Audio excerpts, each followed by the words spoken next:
ہمیں کیا پڑھایا جاتا ہے؟ اس کے بعد کیا پڑھایا جاتا ہے؟ کاٹ کھانے والی بادشاہت ہوگی معاذ اللہ. سیدنا امیر معاویہ کے اوپر تان کیا جاتا ہے اور سیدنا امیر معاویہ کو کہا جاتا ہے جیسے معاذ اللہ کاٹ کھانے والی بادشاہت ہوگی. حالانکہ رسول اللہ صلی اللہ علیہ وسلم کی دیگر احادیث اگر ملائی جائیں صاف پتہ چلتا ہے 30 برس خلافت راشدہ، اس کے بعد بادشاہت رحمت کے ساتھ، اس کے بعد بادشاہت عام، اس کے بعد بادشاہت طاغوت کے ساتھ، اس کے بعد بادشاہت جبروت کے ساتھ، اور وہ ہیں کاٹ کھانے والی بادشاہتیں اور حکمرانیاں جن کے اندر آج ہم زندہ ہیں. آپ نے رسول اللہ کی وہ باقی حدیثیں نہیں ملائیں، بس روافظ کے پروپیگنڈے کا شکار ہو گئے. رافضی سوچ و فکر 12 جو قریشی جن کے دور کے اندر اسلام نے عروج پکڑنا ہے، حضرت ابوبکر سے ملا لیجئے 12 بنو امیہ کا پورا دور اس کے اندر آ جاتا ہے، اور انہی کو تان و تشنیع کا نشانہ بنایا جاتا ہے. اور پھر سیدنا معاویہ کو یہ کہنا کہ کاٹ کھانے والی بادشاہت ہے، معاذ اللہ ثم معاذ اللہ. وہ عظیم بادشاہ، وہ عظیم امیر المومنین، وہ عظیم ولی امر کہ جن کے بارے میں یہ بھی معجزے کا باب ہی ہے. ایک مرتبہ حضرت حسن کو رسول اللہ صلی اللہ علیہ وسلم نے دیکھا اور بڑے غور سے دیکھا. اچانک کہنے لگے یہ میرا بیٹا، یہ میرا بیٹا، بیٹا کہہ کے پکارا، یہ میرا بیٹا حسن سردار ہے. سبحان اللہ، سید ہے، یہ سردار ہے، یہ سید ہے. مجھے اللہ کے ہاں امید ہے کہ یہ میرا بیٹا مسلمانوں کے 2 عظیم گروہوں کے مابین صلح کروا دے گا.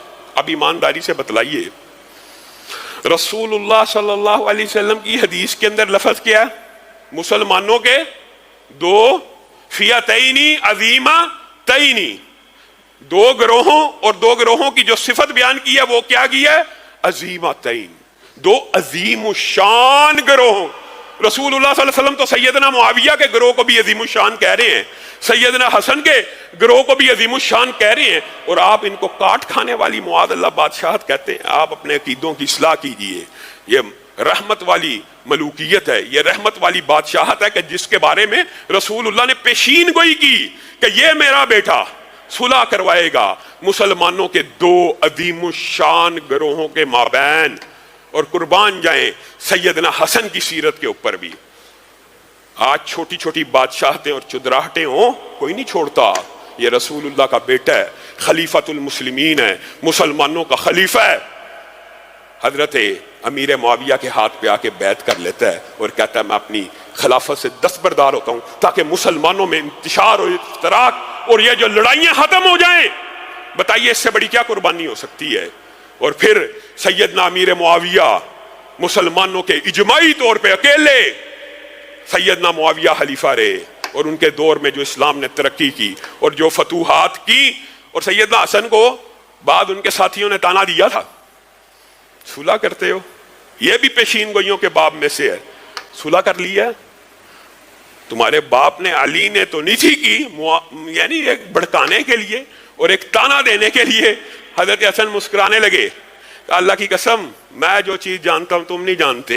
میں نے رسول اللہ سے سنا تھا قیامت اس وقت تک قائم نہیں ہو سکتی جب تک سیدنا امیر معاویہ مسلمانوں کے امیر نہ بن جائیں. اب بتائیے آپ ان ہستیوں کے اوپر، ان شخصیات کے اوپر تبرہ کرتے ہیں، اور یہ سیدنا سفینہ اکیلے نہیں ہیں. اس طرح کے ابواب کے اندر آپ نے سیدنا اویس کرنی رحمہ اللہ کا نام بھی سنا ہوگا، اور یہ بھی پیشین گوئیوں کے باب میں. حضرت عمر کو رسول اللہ صلی اللہ علیہ وسلم نے ایک مرتبہ مخاطب ہو کے کہا تھا کرن کا رہنے والا ایک اویس ہے، عمر اگر زندگی میں اس سے ملاقات ہو اور تیری ہوگی، زندگی میں اگر ملاقات ہو اور تیری ہوگی تو نے اس سے اپنے لیے دعا کرانی ہے.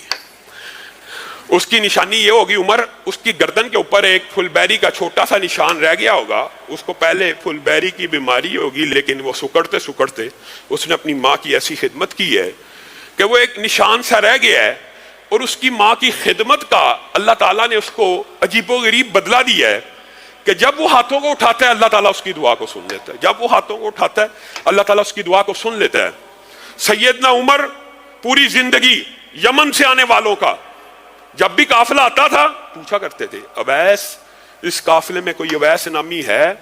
اور سیدنا عمر کو یقین تھا مجھے اس وقت تک موت نہیں آئے گی جب تک اویس کرنی کے ساتھ میری ملاقات نہیں ہو جائے گی. بات ضمنی طور پہ آئی ہے تو یہ بھی سمجھ لیجئے. بعض لوگوں نے یہ سمجھا اور یہ بھی خام خیالی ہوتی ہے, جس طرح ہجر کے واقعات کے اندر صوفیوں نے عجیب و غریب معاشرے میں پراپوگنڈا پھیلا دیا اور کہہ دیا دیکھیں جی ہجر موسیٰ سے بھی آگے تھے. نہیں نہیں, جزوی طور پہ کسی کو اگر کوئی فضیلت ہو جائے لیکن عہد کے رسول اور پیغمبر سے اوپر امتی نہیں ہوتا. اسی طرح سارے تابعین بھی جمع ہو جائیں کسی ادنا درجے کے صحابی کی عظمت کا مقابلہ نہیں کر سکتے, لیکن جزوی کچھ فضائل اور مناقب ہوتے ہیں. اس کا مطلب یہ نہیں کہ عمر کی دعا نہیں سنی جاتی یا عمر کی قدر و منزلت نہیں ہے یا عمر کی فضیلت نہیں ہے. رسول اللہ کے بعد امتیوں میں سب سے افضل ابو بکر ہیں اور ابو بکر کے بعد دھرتی کی پشت کے اوپر امت میں سب سے افضل عمر ہیں, سب سے افضل ہیں. لیکن آپ کو جو بات سمجھائی جا رہی وہ اب مجھے اور آپ کو سمجھانے کے لیے رسول اللہ صلی اللہ علیہ وسلم ان کی ایک صفت بیان کر رہے ہیں. تو حضرت عمر تلاش کیا کرتے تھے بالآخر ڈھونڈتے ڈھونڈتے ان تک پہنچ گئے اور ان سے دعا کے لیے کہا. وہ آگے سے کہنے لگے آپ خلیفۃ المسلمین ہیں, آپ علی حیدر کرار ہیں, آپ دونوں مجھ سے دعا کروانے کے لیے آئے ہیں. کہا ہاں ہمارے نبی کا حکم ہے اس لیے تیرے پاس آئے ہیں, ہمارے لیے دعا کر. پھر سیدنا عمر نے ایک عجیب و غریب معاملہ ہے کہ اس بات کو لوگوں میں بیان کرنا شروع کر دیا. اویس سے دعا کروایا کرو, اویس سے دعا کروایا کرو, اویس سے دعا کرایا کرو, حتیٰ کہ اویس کرنی کی شہرت پھر پھیل گئی. سیدنا اویس کرنی اپنی شہرت کو چھپایا کرتے تھے اور ان کے بارے میں یمن کے اندر لوگوں کو معلوم نہیں تھا کہ یہ اتنا بڑا ولی اللہ اور اتنا مستجاب الدعوات ہے. لیکن جب سیدنا عمر نے یہ واقعہ بیان کیا پھر ان کی شہرت پھیل گئی, حتیٰ کہ بعض مورخین نے یہاں پہ یہ بات بھی رقم کی ہے کہ سیدنا ویسے کرنی وہ تھے اس واقعے سے پہلے کہ لوگ ان کا مذاق اڑایا کرتے تھے. جس طرح آج کے دور میں معاشرے میں مذاق نہیں اڑایا جاتا. کوئی لڑکا شریف ہو وہ یار صوفی ہو گیا, کوئی بچہ شرم و حیا والا ہو, بجائے یہ کہ اس کو اپریشیٹ کیا جائے اور اس کو اس کی جو صفت ہے اس کے اندر اس کو ابھارا جائے, اس کو تانا دیا جاتا ہے او یار وہ تو صوفی بن گئی, وہ تو مولوی ہو گئی, وہ تو حاجی ہو گئی. وہ سیدنا ویسے کرنی کے ساتھ اس دور میں بعض لوگ یہ معاملہ کیا کرتے تھے یار یہ تے دنیا تو بالکل ہی الگ تھلگ بندہ ہے تے دنیا دے وچ کسی کم دا نہیں معاذ اللہ. تو سیدنا عمر کی اس دعا کے بعد اور سیدنا عمر کے اس واقعے کے بعد ان کی شہرت پھیل گئی اور پھر لوگوں کو ان کے فضائل و مناقب کا صحیح طور کے اوپر اندازہ ہوا. اسی طرح معجزات کے باب کے اندر آپ نے سیدنا سلیمان فارسی کا وہ مشہور واقعہ سنا ہوا.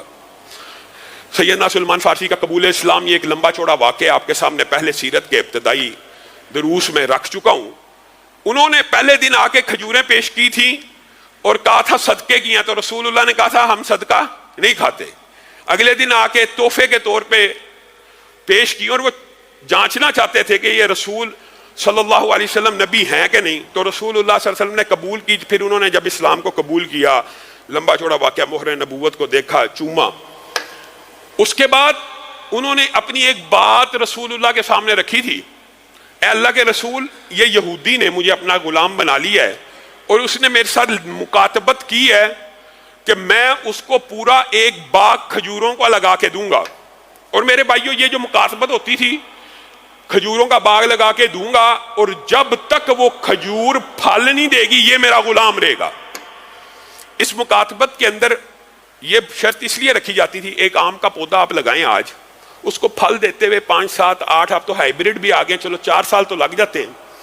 کھجور کے پودے کو بہت لمبا عرصہ درکار ہوتا ہے بیج ڈالنے سے, پودا لگانے سے لے کے پھل دینے تک.